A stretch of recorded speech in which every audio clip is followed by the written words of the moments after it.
Sabe aquela sensação de que tem algo se repetindo na sua vida? Pode ser nas relações, nos pensamentos, até nas emoções que a gente sente. É como um padrão, né?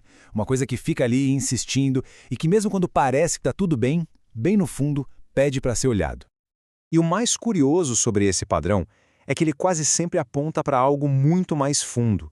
Não é uma coisinha que surgiu ontem, sabe? Na verdade, são cicatrizes antigas, são marcas que foram abertas lá atrás, na infância, e que de alguma forma continuam a dar as cartas no nosso presente. Então, a proposta aqui hoje é começar uma travessia, uma jornada para dentro de si, para a gente tentar entender de onde vêm esses ciclos e, quem sabe, encontrar uma chave para se libertar deles. Ok, vamos direto ao ponto. Feridas emocionais, elas não aparecem do nada. Elas nascem de pequenas rachaduras no tempo, sabe? De silêncios que doeram, de ausências que se repetiram, de tudo aquilo que, lá na infância, a nossa mente traduziu como falta de amor ou de segurança. E a palavra-chave aqui é exatamente essa, interpretação. Porque a lógica de uma criança é outra coisa, né? Ela processa o mundo com uma lógica totalmente emocional. Então, uma ausência vira abandono. Um amor que não veio se transforma em uma crença de que não se é digno de amor. E é bem aí que a ferida se forma. E essa tela aqui mostra isso perfeitamente. Pensa só, uma necessidade super básica da criança, como receber afeto e se sentir validada, quando não é atendida do jeito que ela precisa, pode ser interpretada de uma forma que cria uma crença que limita a vida inteira. A criança começa a achar que precisa lutar, ou até implorar, por algo que deveria ser incondicional. Agora, como é que isso se desenrola na prática? Para conseguir lidar com a dor dessas feridas, a gente desenvolve mecanismos de defesa super inteligentes. A gente cria máscaras, cria personagens para poder sobreviver. E isso é fundamental entender. Essas máscaras não são uma fraqueza. Muito pelo contrário, elas foram um dia ferramentas muito necessárias. Elas funcionaram, nos protegeram. O problema é que, com o passar dos anos, essas mesmas máscaras que nos salvaram podem acabar virando uma prisão. Primeiro a gente tem a máscara da forte. Aquela pessoa que parece um rochedo, sabe? Que resolve tudo sozinha e que raramente, ou talvez nunca, mostra que está vulnerável. Depois vem a máscara da boazinha. É aquela pessoa que fala sim para todo mundo o tempo todo. Muitas vezes ela acaba se sacrificando, deixando as próprias necessidades de lado, só para agradar e evitar qualquer tipo de conflito. Tem também a máscara da independente. Aquela pessoa que bate no peito e diz que não precisa de ninguém para nada, mas que, lá no fundo, tem um desejo enorme de ter um apoio, um colo. E, por último, a máscara da perfeccionista. É aquela busca sem fim por ser impecável em cada detalhe, como se fosse um jeito de provar o tempo todo o próprio valor e fugir de qualquer crítica. Cada uma dessas máscaras protege uma ferida central, como o abandono, a humilhação, a injustiça, e todas elas funcionam de um jeito parecido. Para a gente entender essa dinâmica bem a fundo, vamos focar em uma das feridas mais primárias de todas, a da rejeição. Ela é silenciosa e nasce daquela sensação de que a nossa simples existência já incomoda. A origem dessa ferida muitas vezes nem é um grande trauma, um evento explícito. Às vezes é um silêncio, um olhar que desviou, um choro que ninguém acolheu.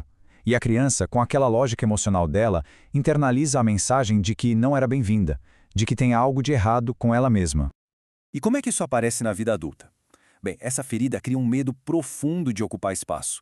A pessoa se sente sobrando nos lugares, nos grupos, tem aquele medo constante de ser abandonada nos relacionamentos, uma dificuldade imensa de enxergar o próprio valor e, às vezes, sente até culpa por sonhar alto.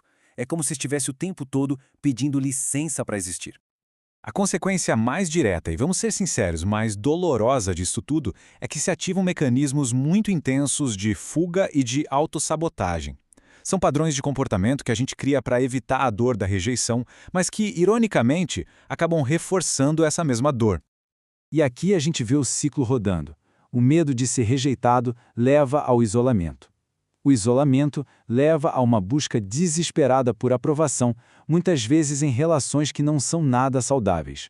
Isso alimenta uma autoexigência absurda, uma comparação constante com os outros e a negação dos próprios desejos, o que no fim só aprofunda aquele sentimento de não ser suficiente.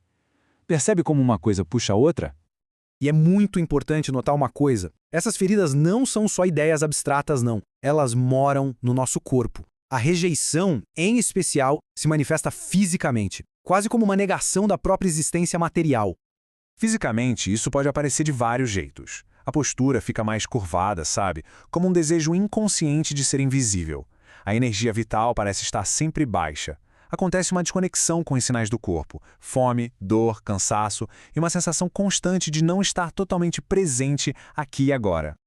E na alimentação, isso se reflete em comportamentos que espelham aquela crença de não merecer nutrição. Falta de apetite, esquecer de comer, ou até usar o jejum como uma forma inconsciente de desaparecer. A comida acaba perdendo o lugar dela, de prazer e de autocuidado.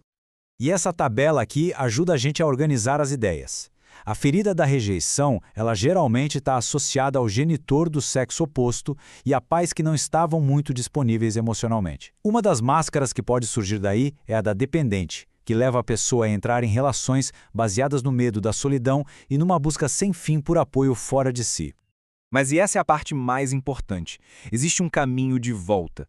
Um caminho que não é sobre apagar o que aconteceu, mas sobre ter a coragem de olhar para essa ferida de frente e se reencontrar no processo.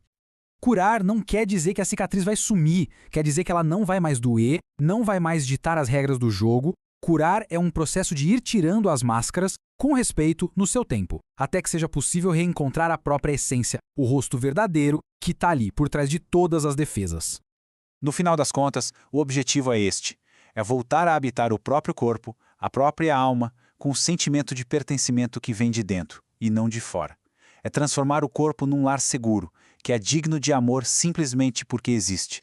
E assim, a gente termina com uma pergunta para reflexão. Depois que você tem a coragem de olhar para a dor, de entender as máscaras e de onde elas vêm, o que mais existe aí dentro? O que pode florescer quando aquele espaço que antes era ocupado pela ferida é preenchido com autoconhecimento e aceitação?